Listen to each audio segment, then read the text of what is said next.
त्यानंतर बातमी आहे पावसाच्या हाहाकारची।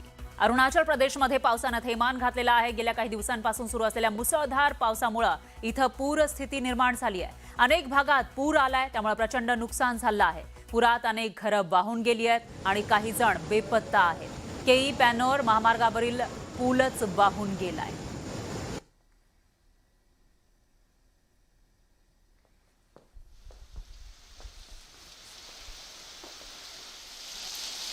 अरुणाचल प्रदेशमधली स्थिती आपण बघू शकतो। या ठिकाणी पावसाचा हाहाकार पाहायला मिळतो आणि त्यानंतर जो विध्वंस झालेला आहे तो कॅमेऱ्यात कैद झालाय। इथं एक पूल वाहून गेलाय, त्याचबरोबर काही घरं पाण्यामध्ये गडप झालेली आहेत आणि रस्त्यांचं सुद्धा मोठं नुकसान झालंय। त्यामुळे इथलं जनजीवन विस्कळीत झालंय।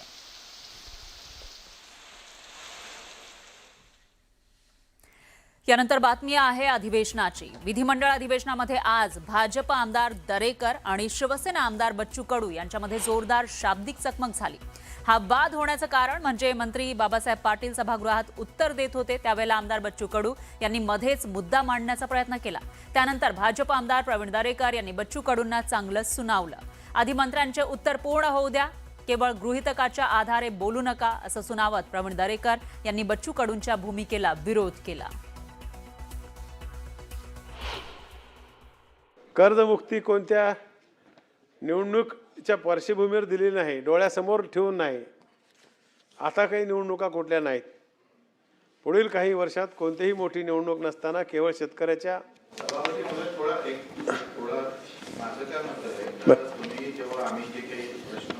हो केल्या त्याचे उत्तर आले पाहिजे तुमच्या। बोलतो ना, येणार नाही असं दिसून आलं चित्र, म्हणून मी बोलतो ना भाऊ भाऊ भाऊ अरे अरे अरे आमच्या शेतकऱ्यांसाठी आंदोलन करतात, नेतृत्व करतात की तुम्हाला फक्त दाखवायचं आहे, तुम्हाला उत्तर पाहिजे की दाखवायचं आहे? नाही मग मग सरकारच्या मंत्र्यांचं भाषण असताना मध्येच असं डिस्टर्ब करणं बरोबर आहे का? तुम्ही ओरडू नका, तुमच्या 10 पटीने ओरडतो। दादागिरी दुसऱ्यांची आहे। तुमच्या या स्टाईलने कामकाज सभागृहाचं चालणार नाही। सभागृहाचं कामकाज दादागिरीवर चालणार नाही आणि तुमच्यापेक्षा 10 वेळा आवाज मी देतो। जायचं त्यांना हुल मारा, चाल। मंत्री महोदय बोला। पण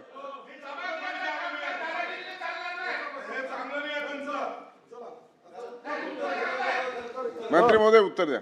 सभापती महोदय,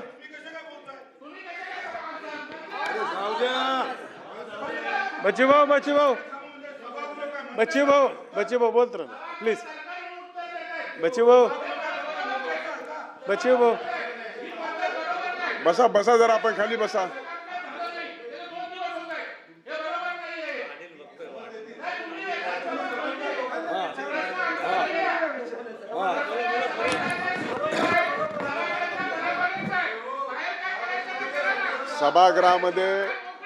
सभागृहाने